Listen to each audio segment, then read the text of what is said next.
Test. Test, test, test. Test.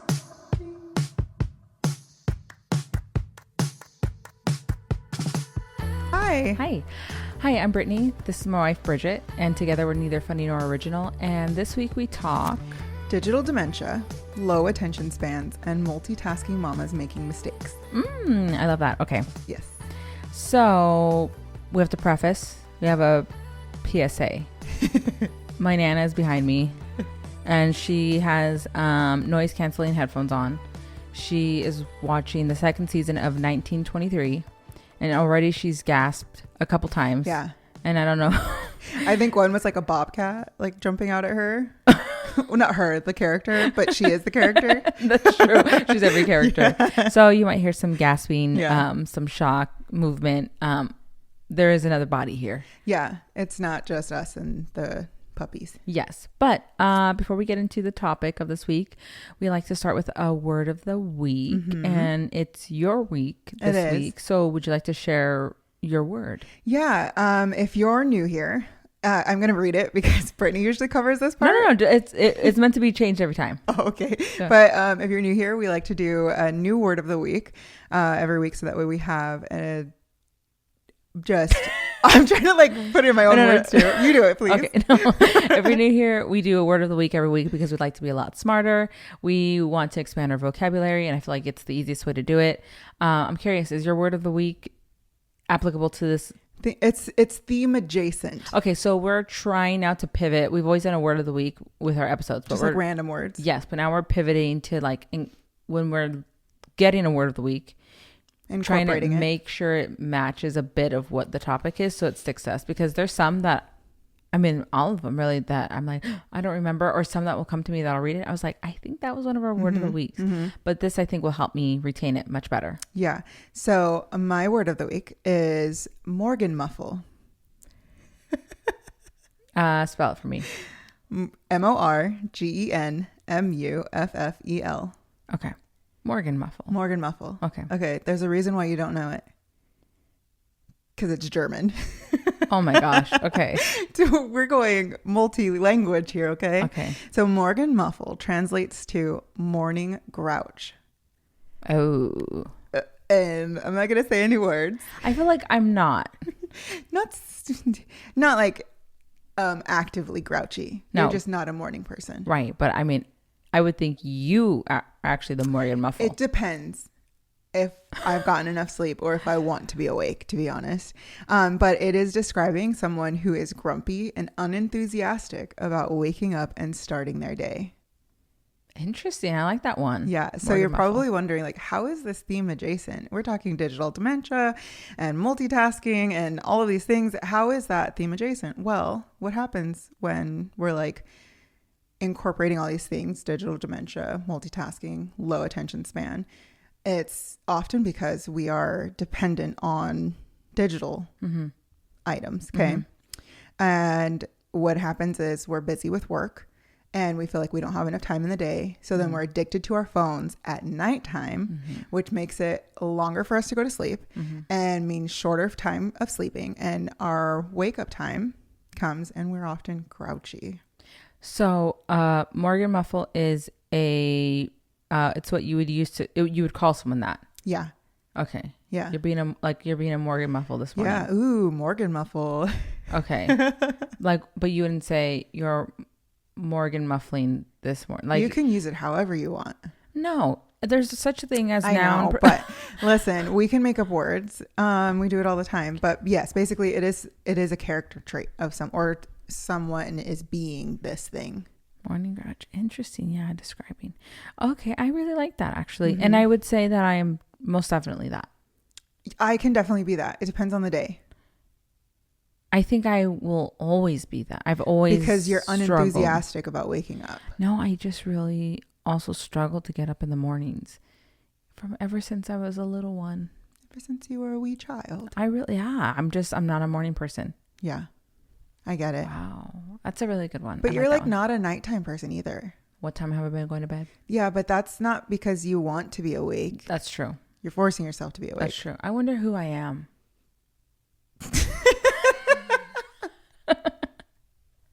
Who knows? Okay. Well, I really love that. Thank you for sharing that, babe. You're welcome. So now that we're just a tiny bit smarter. Yes. Than we were like 5 minutes ago. Yes. You ready to get into the episode? Yes. I'm very interested because we have not talked about it. I think I was like talking about it briefly a little with bit, Anna, yeah. But when you were like trying to go to sleep. Maybe a week ago when I brought it up to you. Yes. I proposed this episode. Yeah. So I don't know a lot. I don't have a lot of my notes, and I'm kind of liking this back and forth thing. Do too. It really comes in handy to give one of us a break too, but that way it's new information, and we already haven't, like, a lot of times our stuff is we always talk about everything. So it's like, okay, let's try to have the same conversation but new ideas, which I think we were always able to do. Yeah. But this is nice to, like, okay, now surprise me. Tell me everything you know. Okay. So what is digital dementia? Do you have like any ideas? Like how would you apply that? No sé. It's hard because you've already kind of shared it with me, so I didn't want to lie. With our friends. No, wait. Ask me again. Okay, so what is digital dementia in your opinion? Honestly, I don't even know. Can you please share? Sure. Okay, so digital dementia is a term used to describe cognitive decline that is attributed to excessive use of digital devices such as smartphones, tablets, and computers.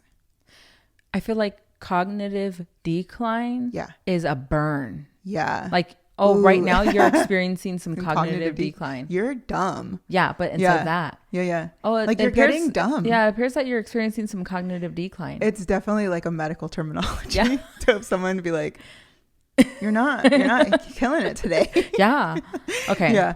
Okay. So you're probably wondering, how did you come across this? I'm not just that smart. It's definitely from a tweet, which was like from digital, perhaps, when you were declining. When I was declining, rotting. When you were reclining. Yes, it was feet up, scrolly rolling. Digital decline. Oh no, digital dementia. Digital dementia, cognitive decline. There you go. It was a tweet from someone who like had screenshotted like his tweet thread and then posted it on Instagram. Ended up like going back and looking at his profile, and that's kind of like what it all is. I think he's an author, but it's a tweet from Steve Magnus. And he does a really great job of breaking down what digital dementia is and gives pointers on like what we can do to heal thyself, as well as like just get better brains. You know what I mean? I will go over those later, but the causes of cognitive or digital dementia, okay? There's no solid like scientific, like this is what causes this. Okay. Is it a scientific thing though? There are like actual studies. Okay. Like Brown University did one. I think Howard did one as well. Like it's just, I'm gonna get to that too. Okay. But essentially, there's a lot of theories right now on what will cause this, right? And it's a lot of what you think it's going to be already. So excessive screen time is a huge culprit. It can lead to a decrease in cognitive activity. You're relying on your devices to remind you of tasks and like calculating and multitasking, basically. Something else that I had seen was like people giving pointers of like, don't rely on your phones to like your GPS to take you places, especially short-term places, like places that you've already been. I think I've always used it as like, I'm just checking to make sure like traffic wise, we're good.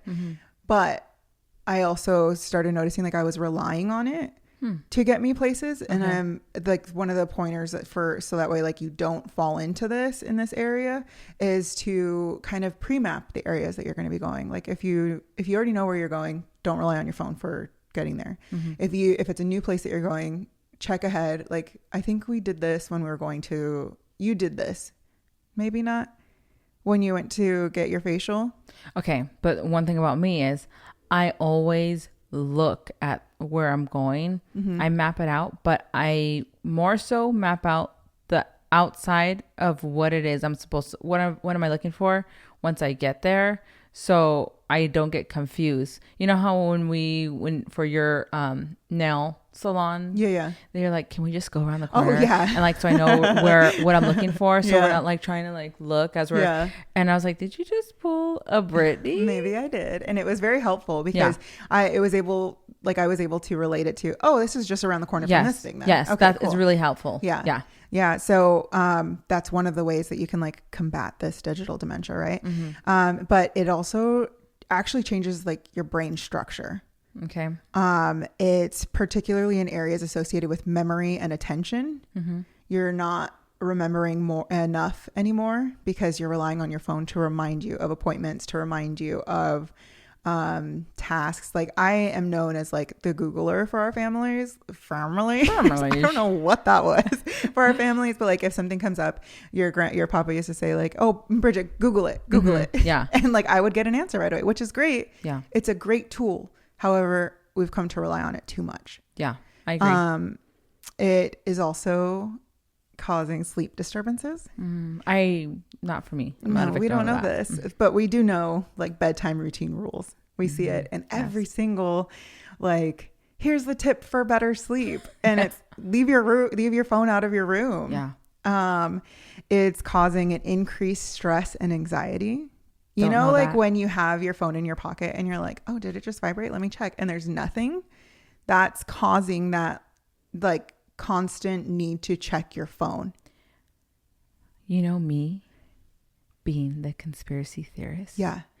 What if the phones are buzz? They're just like, they're meant to do a quick little whoo, and it's actually an experiment on us. Can you please do that again? Woo. A little experiment on us to like, oh, like I think I felt something. Yeah, maybe. I wouldn't put it past these people. Okay, it's these people, but it's the constant stimulation and information overload associated with digital devices can increase stress and anxiety, which can also impair cognitive function. The more we rely on our phones, the more we're like, I need my phone. I'm not smart enough without my phone. I don't know math. I have a calculator. But it's like, no, because we're relying on this thing. I really do need the calculator. I do actually, for sure. Even just like a physical calculator, I need it. But you might be asking yourself, what are the signs and symptoms? Okay. I think we all know what the signs and symptoms are without even knowing what they are. But memory problems, especially forgetfulness, difficulty concentrating and focusing, reduced attention span, impaired problem solving skills. I think that one's a big one because I think I see that a lot with people. They don't know things that I think are just like, well, it's just common sense. Like, this is my problem. I can solve it like this. Yeah. Or, okay, well, what can I do to solve it? Instead, they just need an answer right away. Someone to tell them how to fix this problem. Difficulty with multitasking. Yes. And slowed processing speed. Which I think for me, I don't know if that's just like an emotional response that I have where it's like, wait, I need some time to process this when it comes to our discussions, you know? Yeah. Or if it's, I don't see it bleeding over to work. So I think it might just be an emotional response for me. Did you almost slip out of your chair? I did. My foot slips. Okay, I have a couple thoughts. Tell me. I'm so excited to like hear your take on it because it's been something that I've been like thinking about all week. You're so pretty. You're so smiley. I was doing my show notes. Why do you do this in front of our friends? Oh, sorry. Okay. Yeah. A couple things. Yes. My mind's all over the place here because one of the things that as someone who was diagnosed with ADHD 2 years ago, and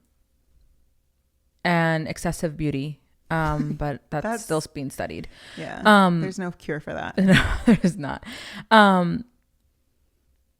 I am struggling, and this would like, I can definitely go down a research rabbit hole with this, but it's almost like I keep seeing, why does it seem like everyone has ADHD now, right? And for me, I feel like I for sure was able to identify areas that were consistent through all my, like my whole upbringing. And I didn't get a phone until I was 18, and it was a flip phone. And then I got my first iPhone maybe when I was like 20. And I know for sure, like I was already exhibiting like ADHD symptoms, which is what I'm hearing are also very similar with what is the digital dementia symptoms. And I don't know, it's interesting to me because it seems a bit like there's a category of people that like have ADHD or already are experiencing this, but then that maybe is, well, it is a natural, like something with the mind, but then almost like we have figured out a way to also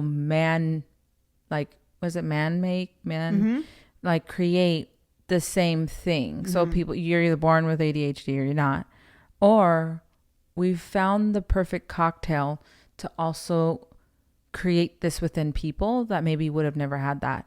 And it's just, you know how I feel about in general digital, all of consumption and that. One thing I want to circle back on, because you said that with, I think, the emotional side, like what is like you've yeah. But I would say you are someone more so than me that does a lot of TV binging. True. Yeah. So and growing up, you've told me you have seen so much. You've sat in front of the TV. That's not my experience. So even growing up, my older brother and sister, they would pick. It's usually actually my older brother that would play video games and pick what to watch on TV. I would just be doing my own thing. I'd play with my sister. And then when I'm declining over here. Are you okay? When I moved in with my dad, right? When I moved in with my dad, because living with my mom until I was like 12, 13, one TV in the home. Moved with my dad. It was the thing. So everyone had a TV in their room. I rarely ever had that thing on because I wasn't sure what to do with it. Like, what do I put on? I didn't know what really to watch. And then they went through the whole church thing and it's like TVs in rooms are terrible. Get them out of there. And it's like, that's why that's not already me. But I feel like I did not grow up with a lot of consumption with TV, digitally stuff to begin with. But I've definitely always had these symptoms, the ADHD symptoms, okay? But we know with studies with females as well and presenting and everything like that, it was like, oh no, like you just are that way, you know? You're just silly. You're just weird. You would just always like to daydream and not do your work. But I see, I don't really have a point here, but my whole thing is just, it's kind of like, sometimes I get irritated at these studies because I feel like, okay, but you all are the problem. Yeah. So here's what you could be doing for better sleep. Like this is what you're experiencing. Okay, but you're also part of the problem of why people are this way. I'm not saying the Steve guy or whoever like that, but just I was like, Steve, whatever like that tweet Steve? was. No. Well, yeah. But the guy that you were quoting. Yeah. But just sometimes I really feel like we are all part of multiple experiments going on simultaneously, and then we're being fed new information. That's like, okay, this study came out. You might be experiencing this, and you are opening up the door for us that are now hungry for something else to join in a different room for a different experiment. Oh, I am one of those people. Let me go in here. Let me explore this. And then you tell us all this. Oh, you just need to do this, this, and this, and this. Okay. But are you also experimenting? Wow. I'm declining we today. We talked about creating new words. That's you. Experimenting. You're a genius. Yes. In real time. But, you know, it's that whole thing is just, I also have other problems with just everyone wanting to be labeled with something. Let me get there. Okay. I'm sorry. Yes, I do agree. Okay. I think that there's an entire generation where it's like, oh, this is just like, you were born with ADHD. However, I do think that for younger generations that have had some kind of digital presence for their entire lives, so like the tablet kids, there's maybe, I know I said there's weird. Okay. There's. The audio spike. I wonder how much of it is man-made. How much of it is created from this dependency. What is our problem today? But listen, the world doesn't want us to talk about this. But this dependency on instant gratification, right? Yeah. So I mentioned multitasking, multitasking failures, actually. Okay. And it made me think, is multitasking creating ADHD? The older I get, the more I'm like fully committing to the idea that we were not meant to multitask. Brown University says that multitasking causes cognitive overload, reduced focus, impaired memory, and increased errors due to the constant switching between tasks, which tires the brain and hinders its ability to process information efficiently. Which, again, we're starting to see. Like, I think that we were like really set up to believe that multitasking is an amazing quality, especially by employers. Yes. Because they could hire one person to do 10 things. And so it's like, did we just get paid to break our brains? Because I think that when I was younger and I would multitask, like, yeah, things would get done really fast. Now that I'm getting older, I'm like starting something and moving on to something else and forgetting to go back to the initial thing that I started. And it's only making, you're having issues today too. I'm having some issues. I really feel like it's prolonging the task that we were trying to finish. Yes. And it's creating, in my mind, like this ADHD cycle. Yeah. Thoughts are,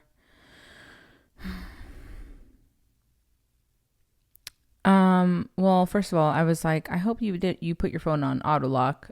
Not to lock. Never. Yeah. Apparently I didn't take it off last week.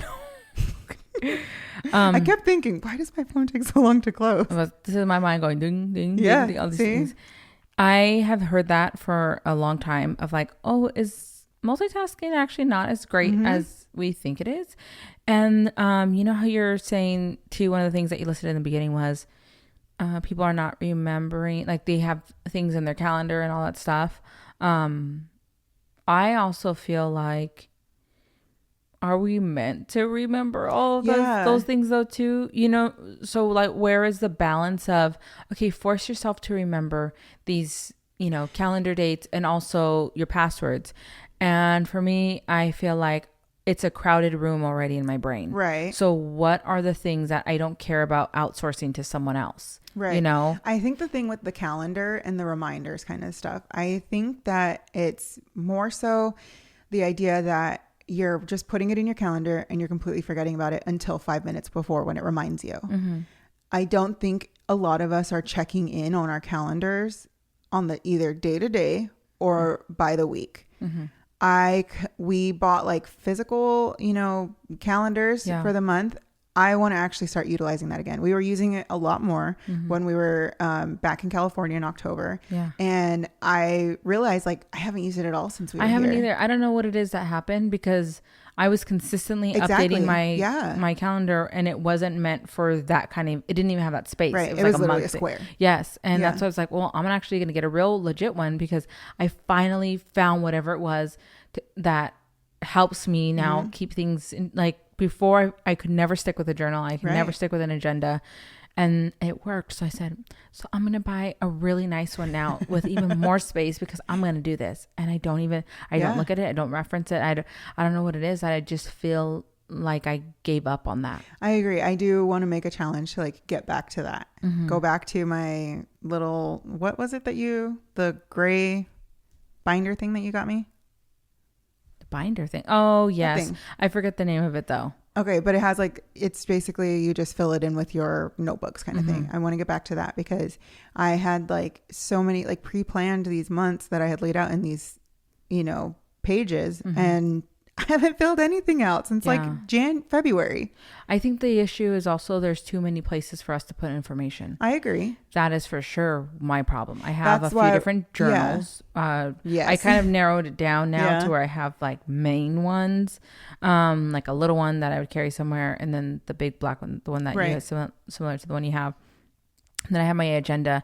I think I'm going to say for me personally, I partially feel that it's my disdain for my job that makes me not want to open the agenda. There's no excitement to it. Yeah. That something finally was I no longer have a spark, or even I can't There's even no do balance. it anymore. Yeah. That I told you, like, I don't even want to be in like that area. I don't want to look at my desk over there. Like I don't want to know anything about that on the weekend. Mm-hmm.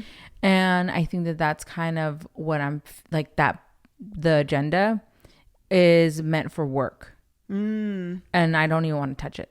Okay, that makes sense. Yeah, but I'm like, but it's a beautiful agenda, and I should use it, and you need to repurpose it, and not because now you have many things that you're wanting to get to outside of work. So if that is no longer beneficial for work for you, then switch it over. I know, I should. What is it? Instead of like reclaiming the word queer, reclaim your my agenda. Your agenda. Thank you. Yeah. Thank you. I appreciate that. Definitely. I did think as well, like as I'm like making out my show notes, I was like, are these all just like millennial illnesses? Because we have like brain rot, digital dementia, decision paralysis, executive dysfunction, brain fog, all of these very trendy words. That's like, okay, I understand that sometimes, it's a thing. It's putting a word to things that we're experiencing. Yeah. But also, are we creating that experience? Are we the problem? Yes. Yeah, I agree. I think that we are the problem. I think so too. Yeah. I think so much of it can be just solved with making a better routine and making like sticking with it, which is, Mr. Steve's suggestion for a better brain and like breaking the cycle. He listed out like 6 different ones. I'm going to go over them briefly, but like to get us out of this dependency. Is that a word? Dependency? Yeah, yes. It is, right? Yeah. It just sounds wrong to me sometimes when I'm saying it. But like this dependency or this codependent relationship we have with all things digital. The first one that he lists is out of sight, out of mind. It's no longer like we thought like keeping your phone on silent or on vibrate, keeping it like in your pocket or in your purse, or like keeping it on your desk, like, or table, like dinner table face down. Oh yeah, that's totally enough. It's not enough. It's not enough because we flip the phone over. We pull the phone out to make sure that we didn't get a notification. You need to have, or it was suggested that we need to have specific times for when we're not even concerned with the phone. Put it away while you're at the dinner table. That was always my family's rule, my mom's rule. It was when you're at the dinner table, no phones. And now it's like she's got her phone out sometimes. It depends, especially for like we're out in restaurants and stuff. They try to be a little bit better, my parents, but everyone is phones out. I know when we go to restaurants, I'll put my phone like face down. But like, why do we need it? Why do I need to reference back to it when we're having a conversation? I always need my phone at a restaurant to look at pictures of the food before I order. This is true. But then like we are better at putting it away. Yeah. But sometimes like if I pull it out because you ask me, oh, does blah, blah, blah. And I have to have an answer. That's probably my problem. Yeah. I hate that that's your problem. Because I'm just making conversation. Hey, do you know blah, blah, blah? Immediately go, oh, I don't know. And it's like, stop. I'm not asking the internet. I'm asking my wife. Yeah. So that is one way I plan to be better as well. I have a challenge for you. Okay. Something that I've always hated, that it's a feature and that you use it, is constantly, whatever it's called, the phone constantly being lit. Oh, the always on? Yes. Okay, I'll turn it off. It's unnecessary. Okay. Why do you I do it for the time. No. I genuinely do it for the time. We have clock. I feel like the Hot Wings guy at this camera, at that camera, at that camera. But it's unnecessary feature to have. Personally for me, but this is where sometimes it's like there's these, for instance, people listening or watching us on the podcast, most likely on their phone. And the tips and tricks of like, oh, I think I do have brain rot. I think I do have digital dementia. Probably read it on your phone. Yeah. Probably scrolling through Instagram or whatever like that. That's literally how I found this. Yeah. Yeah. And and even I've seen so many videos come up of, I went 30 days without my phone. Here's what happened. You documented the whole thing. That's what happened. You know, analogically Yeah. You did it analog wise. Yeah. And you're not just documenting it. This obsession with getting out of this digital dementia, this decline, whatever it is, we are aware of what we're facing. We know that there's something off, and we know that we could point the finger at digital consumption. Mm-hmm. But also, we use that digital media in some kind of way, digital format, to share this news with you of what it is we discovered well on the journey to detox from. It's almost like, what? Yeah. Like a sick cycle. It is cyclical. And like when will we ever break it? Yeah. And I don't think we ever will unless we completely get rid of it. Or because even the idea to need times to put the phone away seems really excessive. But it is excessive, first of all, for you to need to do that, right? But I recognize that there are people that are glued to their phone. Yeah. Where I could have it in another room and realize, where's the phone? Yeah. Because I need to check something now, until I need it is when I'm looking for it. But I still feel like I can be way better. I can stop bringing it into the bedroom and looking on YouTube and all that on the YouTube. But it's just, I really like this topic. I really do. Okay. Mm-hmm. But me be me. Mm-hmm. I'm just so fed up with like, there's always a new hack. There's always a new thing that you have that you're experiencing. And a lot of the symptoms kind of blur into, but that could also be this disease or this illness. And how many of these symptoms that we're experiencing can just be remedied if we completely cut out these. You're wrapping up my episode. Thank you. I'm sorry. But we're not even done. Yeah, you just finished it. Oh no! I'm still interested. Listen, no, because I really am, and like, I think I'm very excited about this topic, or like just, I don't know. It's just I think frustrated. Yeah. With the fact that we're even in this position. Yes. Yeah. And that people are like, this is what studies show. Mm-hmm. So now, the we people that aren't scientists are like, oh, like that's interesting. Mm-hmm.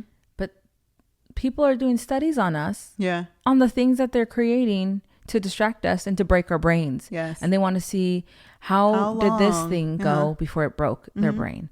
Okay. Now they've gotten this far. Okay, let's try something else then. Yeah. Let's sugarcoat it. Let's say, let's get them obsessed with the fitness community. Let's get them obsessed with wearing things so they can track. Let's put a ring on them. And we tell them it's a $500 ring and you have to have a subscription for it. And it monitors your sleep. Yeah. And you will get healthier if you buy this ring because you've probably been experiencing X, Y, and Z. Yeah. I've been experiencing this because of all this other shit that's going on in my life, but this ring will help show you the ways in which you're declining. Mm-hmm.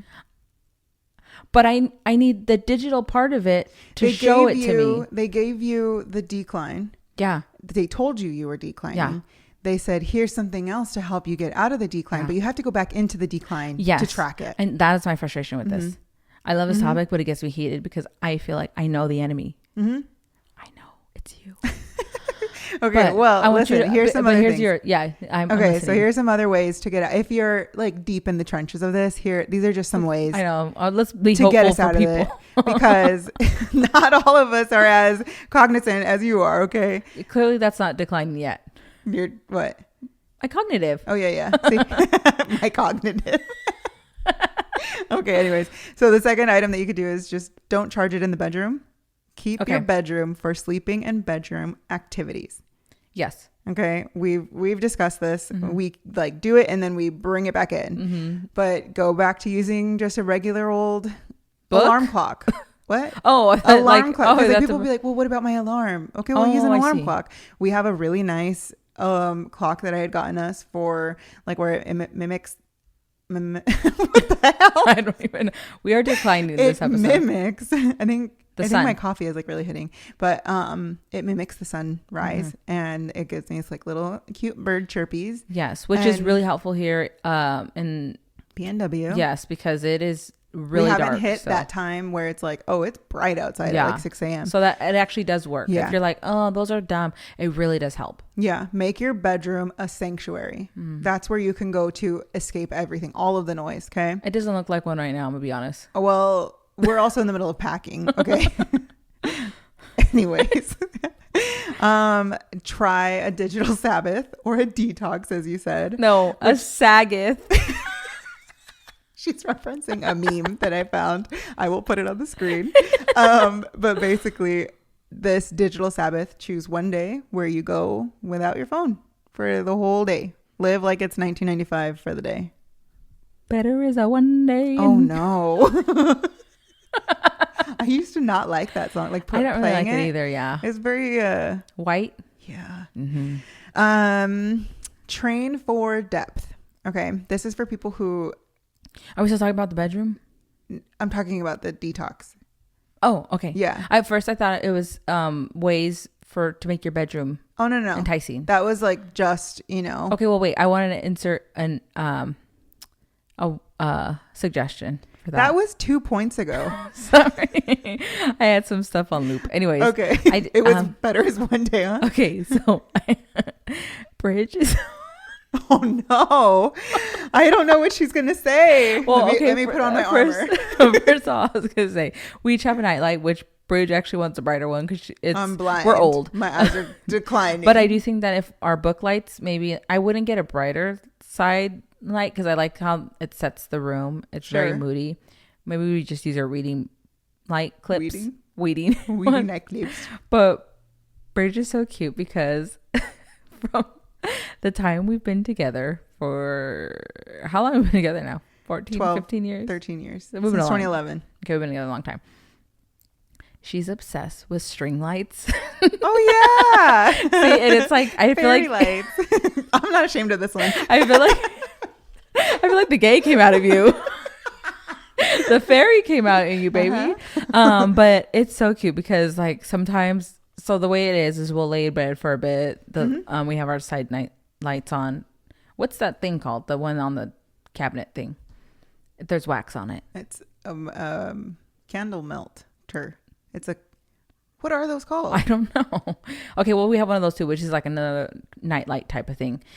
But then usually she'll put the girls or little doggies to sleep. We let them cuddle for a bit, and then she'll put them in their little beds because they're on her side of the bed. But when I do it, if she's knocked out, and I feel like I'm 10, and I have to hit the buttons a couple times on the string lights just to get it to where you shouldn't. You have to pass through sometimes. You have to pass through the multicolor ones. You have to pass through the like disco Christmas ones. You have to pass through. You shouldn't though, because the ones that are out now have 2 different buttons. One to go through the light cycles, which you don't actually recognize probably. I don't actually recognize Scooby.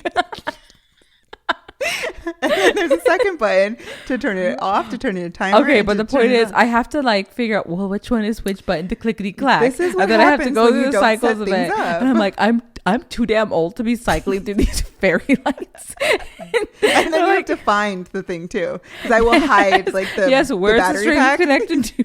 Because she sets the cute. It's really cozy and cute. I do like that you do that, but I'm also like, I am an old lady, and you're like probably half asleep too, trying to turn it off. Because I will just knock it's out just randomly. Strung around the room and random places. Like I saw where you put it under the cabinet thing, like how you did it. Like, how does she do this? I did that recently.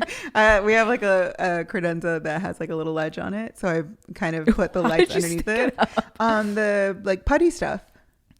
That thing is dangerous. It's not dangerous. I didn't put it on the lights. No, having that putty, I will do anything. Yeah, that's how these are hanging up. That's how it fell down the other day too. Just the crap out of us. Okay, sorry. Anyways, go back to your points. I'm sorry. Sorry, my leg was like twitching, and I thought it was Maple hitting me. Yeah, it's the sleepy one, so we don't talk about it. Okay.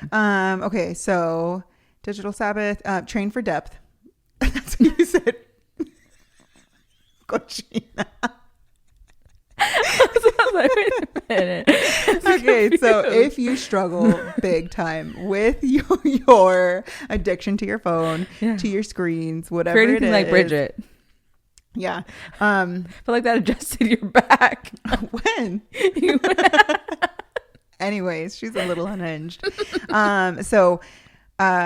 Try nope. So deep reading rebuilds your attention and comprehension. Okay. So what you don't do, like your book, your physical books. Okay. Mm-hmm. That is a rough one. So because a lot of people are like, I'm just going to get a Kindle because it's, low light, which it's probably better that it's low light. However, it's still a screen. So I think that the point is to get you off of your screens altogether and switch over to like a physical book. I do find physical books harder for me to read, to like my attention span is a little bit out, like I agree. Gone. Can you tell me why it's difficult for you, and I'll tell you why it's difficult for me? I get distracted. Oh, yeah. Okay. What, like why it's difficult for me? Yeah. I was going to say part of the frustration for my part is my vocabulary is terrible. And so I find that I am I think I'm just so dumb when it comes to, and like, no, it's not, oh my God, you're so smart. No, I'm dumb. I cannot read a book that was written 100 years ago and actually understand what it is I'm reading. And so my challenge when I'm reading a physical book is that I keep wanting to go into my dictionary app, look up the word, go back to bounce back and this, okay? Yes, I do like what you do. The last book, the big one, so it was a library book, so I wasn't able to do that. Yeah. What I've done instead is I force my way through it and I try to assume what the meaning of that word, like given the context of, yes. Yeah. And then if it really stood out to me, I will make sure I go back and I look up because I want to know what that word actually means. But that is my frustration. And it's frustration with myself that I just don't have that expansive vocabulary. I think vocab was like my favorite class growing up. Mine too. And I'm still dumb. Oh, okay. Look I ask you all the time, hey, do you know what this word means? You're like, yeah. I'm like, oh, what does it mean? You're like, I know how to use it. Yeah, exactly. No. I don't want to know how to use it. I don't want it in context. This is how word of the week started. Yes. What is the actual definition of the word? Mm-hmm. So back to the whole training for depth. So if you're yes, because we're Gabby people. Okay. Basically, if you struggle with reading like a book, just do it in short bursts. Read it for 10 minutes. Okay. Build on that. 10 minutes, 20 minutes, 30 minutes. And then because your concentration is like, it's a muscle. If you don't use it, you don't train it, you're not going to be able to, you're just going to use it or lose it. And then the last tip that he had was to have alone time in your head. I have too much of that. Yes, that's why I said, but basically go for a walk without your phone, listen to like outside world. Listen. I didn't say anything. What did I do? Listen, Linda. Just check back into reality, which I am guilty of definitely checking out of because sometimes it's just too stressful and I don't want to be in reality. But a lot of what he was saying, basically just like in my mind, it was like, oh, we've replaced quietude with instant gratification. By having all of this, like no need to reflect, no need to focus on our pain points, no need to like feel anything. We can just focus on what other people are showing us. This 30-second clip or this 90-second clip now on Instagram, and we can live our lives through them. We can fill our time with funny videos and we can have a meme for everything essentially, which I am also guilty of. But if we don't give ourselves that quiet time in our mind, it becomes something bad for us. And he was saying that if we don't have alone time, we become uncomfortable with it, unfamiliar with it, and our brain goes into high alert to escape it. And so this is why people are at stoplights checking their phones. Yeah. This is why they are going for walks with both headphones in. That's why like so much of what we were told, this is going to be a helpful tool has become something actually not a tool. It's like we are dependent on it. I've really seen that in your family, especially, and it's not to put anyone on blast because I feel like they would all be like, oh no, it's true. But you can always expect them to have a phone attached to them, whether it's their hand or their on their boob, on their pockets. Constantly, it's difficult to have conversations with them, in my opinion. From me, that's very, like, I thrive off of one-on-one conversations. So I think that that's where I probably appear very standoffish because I think that they don't know how to do that. Yeah. And then I don't also know what to do either. So it's like, well, what am I going to do on my phone? So it feels very awkward.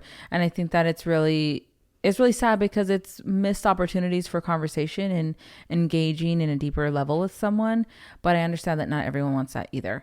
I do have a quick recommendation, like suggestion in the book, kind of quickly going back. One thing that I would like to encourage people to is sometimes you're reading the wrong thing. Yeah. I understand, girl. You want to know what happened in World War I. You know, you want to be smart. It might not interest you. That book that's been sitting on the shelf, you're like, I'm going to get to it. I'm going to get to it. I'm going to get to it. Pick something that, even if it feels a bit like, what are, like, you know, like the romance novels where you're like, it's easy reading. Mm-hmm. Even if if it's an easy, light reading type of situation. So they can't hear that, baby.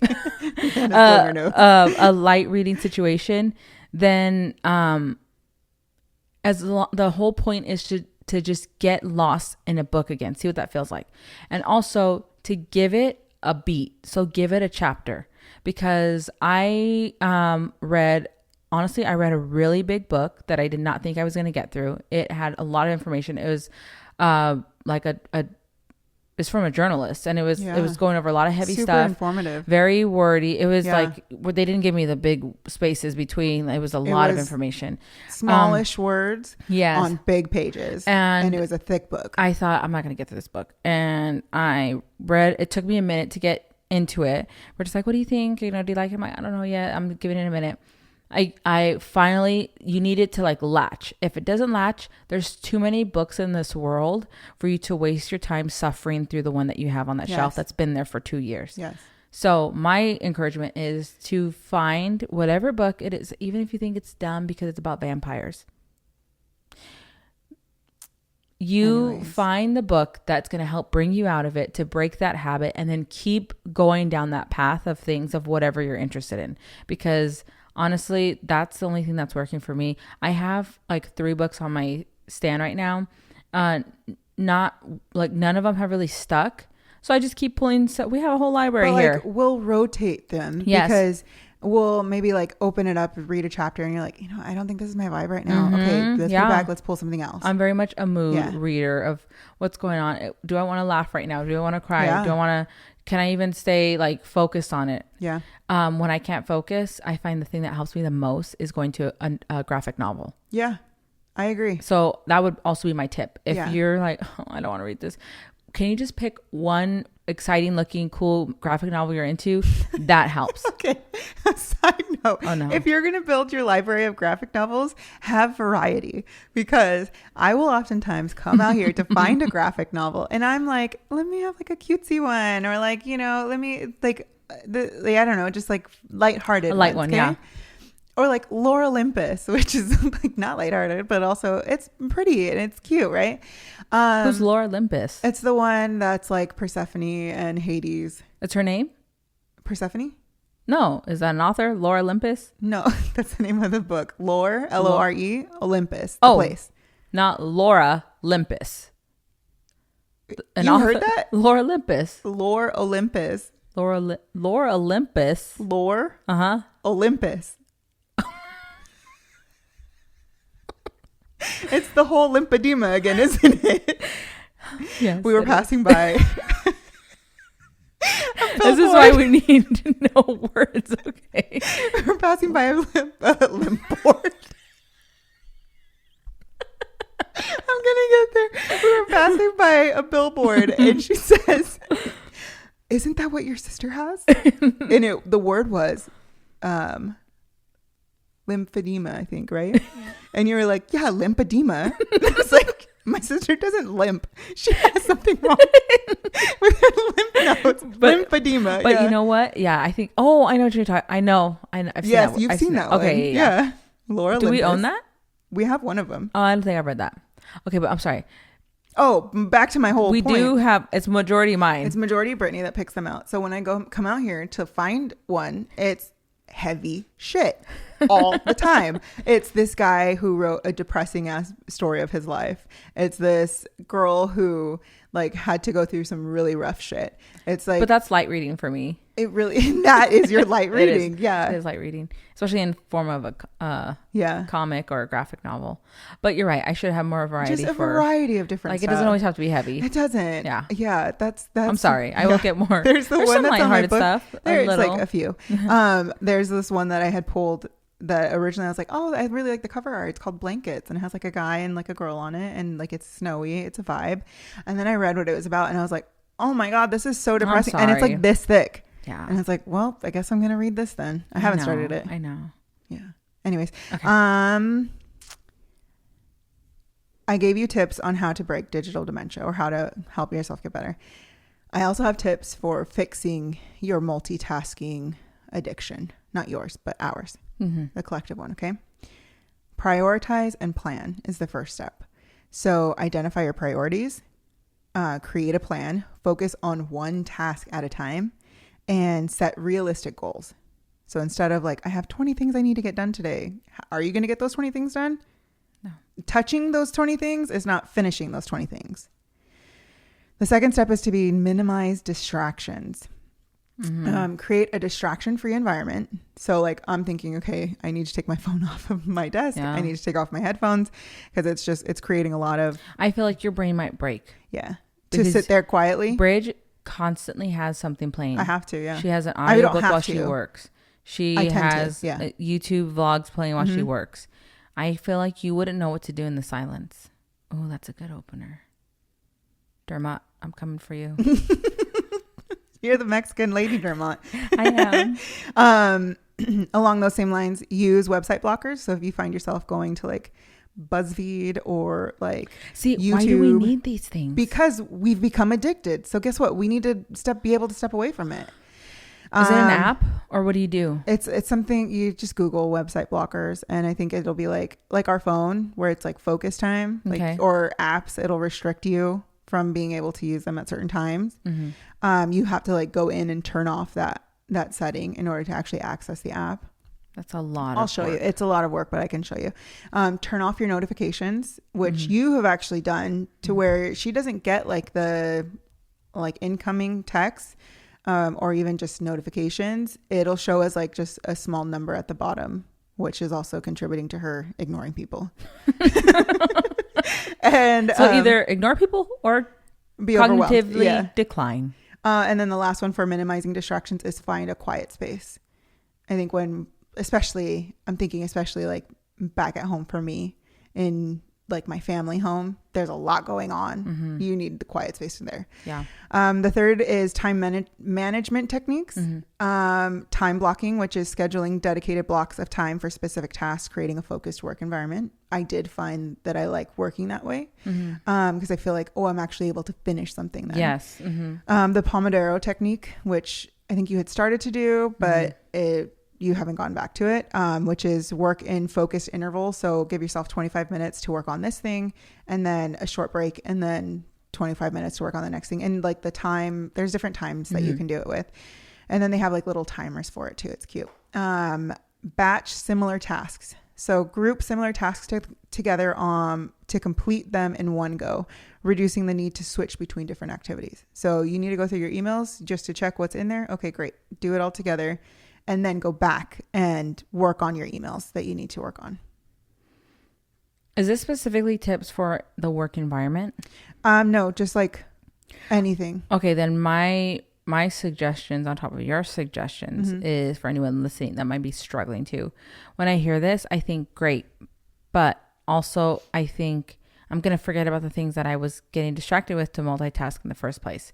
So what helps too is I stopped doing it for a brief period. I definitely am going to pick it back up, but one of my small little notebooks, I would keep open on the side on my desk. And part of it was I'd be working and it's like, oh, did I pay that one thing? Stop working, check my phone. Okay. Get distracted for 15 minutes. Yes, and then go back to your work. Okay. Yeah. So, okay. Oh my gosh, I forgot to tell my Nana that she needs to do something. Okay, let me text her real quick, blah, blah, blah. Instead, I had the notebook open and I would just jot down the thoughts as they came to me. Okay, check, Macy's for something, check blah, blah, blah. And that way, my whole thing was if I did a dump, at the end of the day, I can then cycle through all of that, knock it out real quick, probably faster than me keep getting distracted. And I did find that very helpful for me, because I think that is part of, for some people, we don't want to forget the thing that's why I said, is this work related or just in general? Because life related. Cleaning the kitchen, well, I have the pantry open because I was also sorting through the coffees because I wanted to make sure I wanted to go there. But then I also pulled out the stainless steel remover because the spray, because I wanted to clean the fridge, and I don't want to forget that I need to clean the fridge because I want to forget that I need to clean the fridge. So all these different things, which is why I'm multitasking, because I'm so afraid of forgetting the things that I want to do. Yeah, I totally get it. So maybe just writing it down, then even in that I can start doing that as it comes to mind. Maybe always carrying a notebook. Yeah. Pulling an Ann Lister kind of thing of just always have it. Okay. Yeah. Bathroom. Yeah. Sort through fridge, stuff like that. That might help me to because I do think that you're right in saying if we would just be able to get the thing, just finish cleaning the damn sink. Yeah. How about just that? Okay, now put the dishes away. Okay, now put this.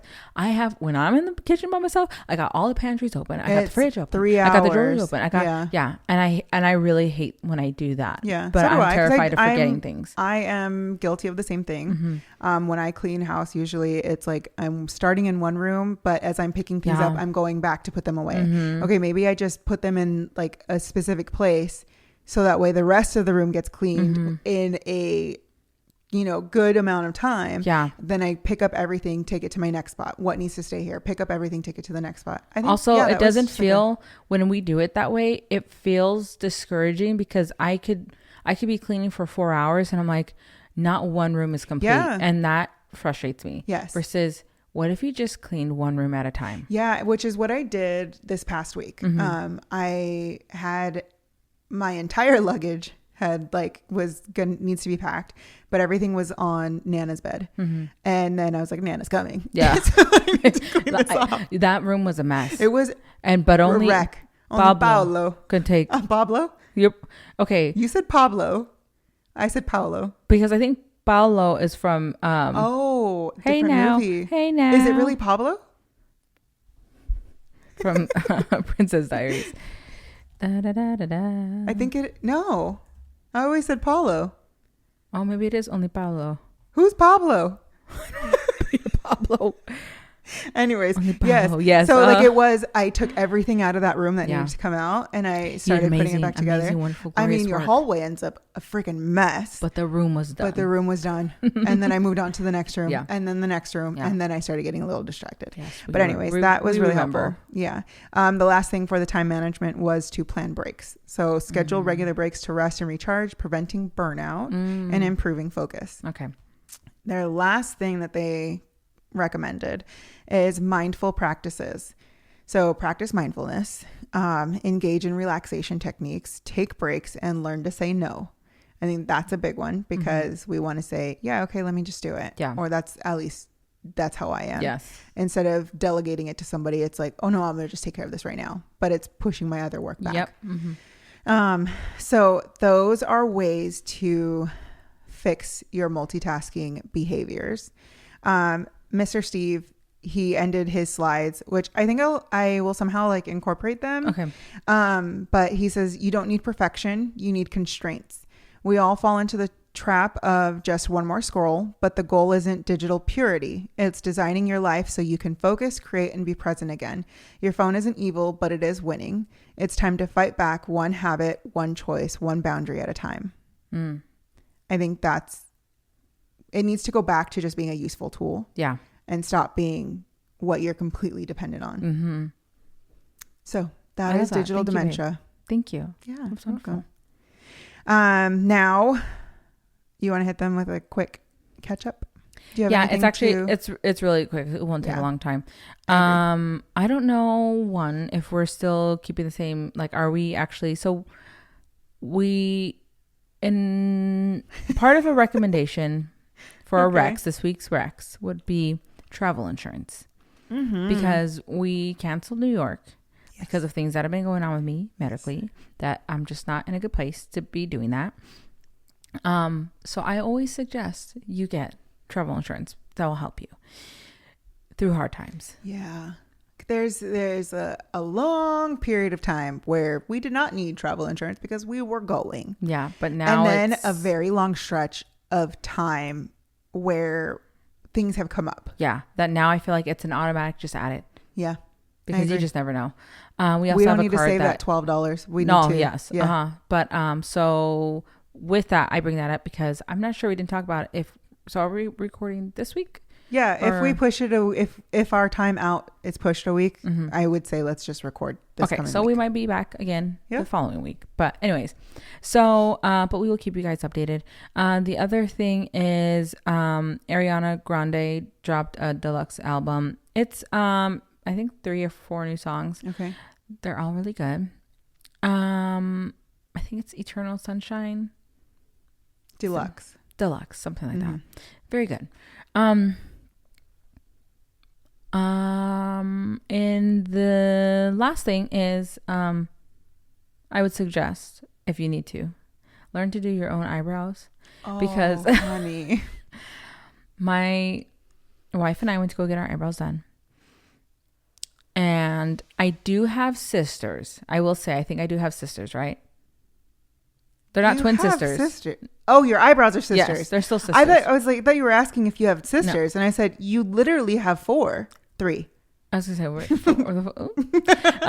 so I think they're pretty much. Yeah, they're pretty good. They're pretty sisters. See, but she gave them Ozempic behind my back, and this is why I think it's really great to also know how to do your own eyebrows, because I thought we were speaking the same language and we weren't. And by that point, she already took 50 pounds off one eyebrow. I couldn't keep the whole fatty on the other one, so I had to give up the other one. Okay. Yeah. I was so distraught because they are, I know like they needed upkeeping, but I like my thick eyebrows and I'm going through some things with being anemic. So I'm losing hair in general. And so I'm like, my eyebrows were all I had. My eyebrows and my mustache. And, but yeah, so Bridge is like, okay, I'm going to learn how to do your eyebrows because we will not go through this again, because you were even saying that yours are a little bit too thin too. They're a little too thin like, for okay, my liking. we just need to learn how to do our own eyebrows. But that's pretty much it that I have. I had seen, so immediately after I was looking at videos of like how to do your eyebrows, and I pulled up this one video and I happened to see a top comment was like, when you immediately search how to do your eyebrows after you've watched this video. And I was like, oh, they messed up their eyebrows. Yeah. I know. So yes, but I'm okay with being like a guinea pig. We'll figure it out. Okay. How I told you we're going to go hair by hair. I'm going to be annoying. You're going to get frustrated because it's going to take a long time, but I am not taking off more than you're comfortable with. I have a tan line where she took off. Did. Like there, it's gradiating now. I don't know if that's a word. Like gradient. Oh, thank you. Yeah, you're welcome. I mean, was ombre. That good? Yeah, it's a good thing. Okay. Yeah. Yeah. So it means it's blending in. That's and if the word it's I should glossy, use. it's because I'm putting hair growth serum on, which she sells too. And I told Bridge, well, she sells a hair serum because she takes your hair. She snatches it. I think that's what you said. Anyways, my recommendations. Yes. Okay. If you are in the Portland area, if you ever visit Portland, please go to Jinju. We've talked about them before. Jinju is a patisserie. It is a beautiful, wonderful, glorious, so good. They have croissants the size of your head, and they are not heavy like your head. Oh, no. They are light and fluffy. Layers, I have footage lamination, from like old vlogs that I never posted. Yeah. Maybe I'll insert something. You should. But oh my God. You have to try. They're delicious. Yeah. So their regular croissants are delicious. They're chocolate, and then they're ham and cheese. Yeah. Super good. Yeah. But then every Saturday they come out with a like limited edition item where at like 11 a.m. they start selling them, and they will only be until they are sold out. Yeah. This past week. I think it was like a something hazelnut cream chocolate thing. or something. Yeah, we haven't tried it yet. I did get it, but we haven't tried it yet. But it was perfect. This place is amazing. If you like croissants, go, please. Yeah. They also do like other pastries, which are always really tasty too. Their cakes are really light and moist. And the only thing that we haven't tried from them is like their bonbons. Yeah, the little chocolate. We should get They're one really next cute. time. Yeah, I want to try it next time. The owners are really nice too. Yes. So if you're in the area, that is worth going out of your way for. Yeah, I know. I don't know if this is, I don't know how significant this is, but I know that it's significant in their field. But like they're a James Beard nominee for like their baked goods. I don't know who James Beard is. I don't know either. But it's a big thing. Maybe you want to know about that. It's a great honor. Yeah. And that will help you go out of your way. And if you're going to go there, walk a couple blocks. Oh my God, yes. To the coffee shop that Bridge took us to. That is amazing. I forgot about that. So I'm surprised you didn't put it in your recs. Okay, so it's a new, I'm assuming it's a new place because it's not like, it doesn't have a ton of Yelp reviews right now, but it's called Hypnos Coffee, which I learned that Hypnos is the Greek god of sleepiness. And I thought that was super clever. They have a beautiful space where it looks very clean, very put together. Their staff was really nice, very kind, and their drinks were to die for. So Nana got a bouquet latte, which was lavender, rose, bergamot. Okay. And you taste all of that. It was amazing. Everything. Yeah. I could have sworn, was jasmine not in it? I don't think so. Anyways, I think it was like a mulberry latte. I got it iced per the barista's recommendation. And that thing was like, it was so good. It kind of tasted like a shake. I don't know. I thought when you got it, I thought that's an interesting one to get. And then when you're like trying, because I never have like berries in my coffee. I don't know how I feel about fruit with my coffee. I haven't come around. I was okay with it within matcha. I was like, oh yeah, no brainer. That makes sense to me. Yeah, I'm okay. But with coffee, I'm like, I don't know how I feel about that. Yours was so good, so good. And then Brittany got a Marin latte, which is like the house-made chestnut sauce. It is house-made French chestnut sauce. Yes. That was very, very good. Their coffee, it was really Everything good. was very smooth. Yes. Very tasty. I would go to. If you're going to go to Jinju, walk down the street. It's just a couple blocks. Yeah. It's maybe like 3 or 4 blocks. Okay. Go to Hypnos. And then my last recommendation is Trader Joe's flowers. Your girl loves a bouquet, okay? And I like to make my own. These beautiful flowers are Trader Joe's tulips. They recently had like a tulip peony combo, and they're so pretty. They're looking a little sad right now. I have them off to the side, but they have like a variety of flowers that are very It's not affordable. These ones, right? No, these are just regular tulips. The tulip peonies are over there. But yeah, very affordable, very pretty. They just make your space better. Correction. You got a bramble latte, which is a fresh blackberry and strawberry sauce latte. I think because that's what I thought I read when I read the menu. I don't know what I thought I read. But you kept calling it Marionberry, and which is like a real thing too. Yeah. But it's because I think Bridge and my Nana never read the menu.